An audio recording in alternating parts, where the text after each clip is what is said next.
Have you ever seen The Shawshank Redemption? Andy Dufresne is falsely imprisoned for murdering his wife. All the inmates tell him they're incarcerated for a crime they didn't commit, but Andy is the only innocent one there in prison. Well, today we look at the death of Jesus. More to the point, we look at the trial of Jesus. In it we see that the innocent one is accused, the innocent one is sentenced, the guilty are set free, and the innocent one is punished. So first of all, the innocent one is accused. Jesus was arrested by the Jewish leaders. They wanted him dead, so they sent him to the Roman governor, Pontius Pilate. He has the authority to put Jesus to death. The religious leaders tell Pilate that Jesus claims to be the king of the Jews, and they're implying by that Jesus is a threat to the Roman rule. Jesus stands innocent before the Roman judge. The one who had done no wrong hears lies spoken of him in court.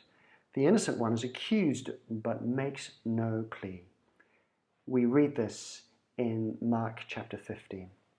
Now it was the custom at the feast to release a prisoner whom the people requested.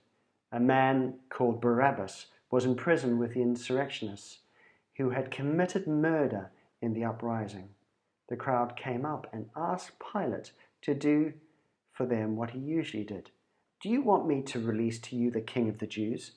asked Pilate, knowing that it was out of envy that the chief priests had handed him over to him.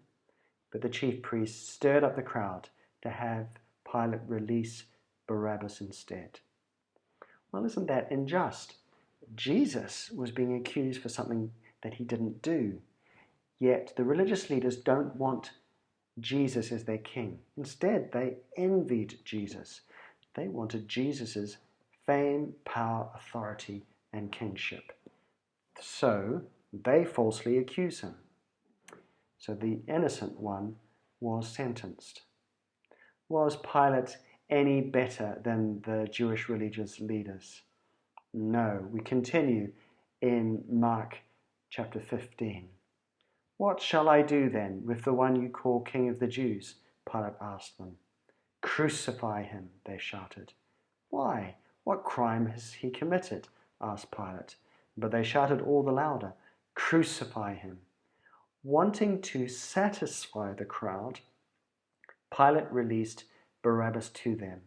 He had Jesus flogged and handed him over to be crucified. Well, Pilate didn't care about the truth. He wanted to please the crowd. He wanted to avoid conflict. He would rather convict an innocent man than cause trouble for himself. But the guilty are set free. Now, we read earlier about Barabbas. Barabbas was seen by some as a freedom fighter fighting against Roman rule. But Barabbas actually was a murderer. Now, the penalty for murder was death, as was the penalty for insurrection. He was on death row, waiting to be executed. He was, to use the American expression, a dead man walking. And yet he goes free. Why does he go free? Well, there is an exchange. Jesus, the innocent one, is sent to the cross. Barabbas, the guilty one, goes free.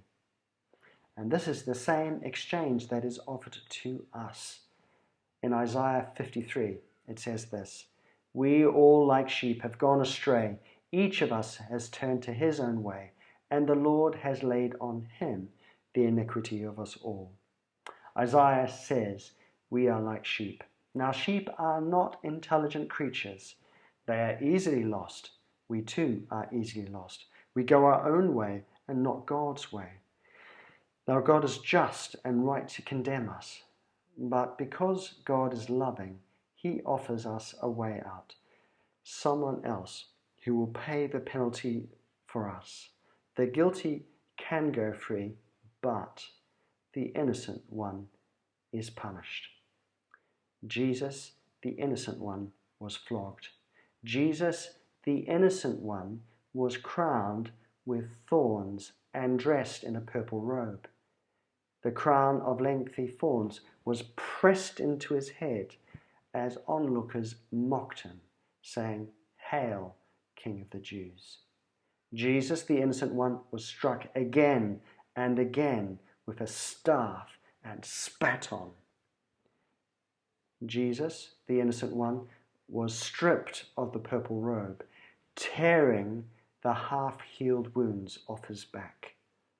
Jesus, the innocent one, was led out and crucified.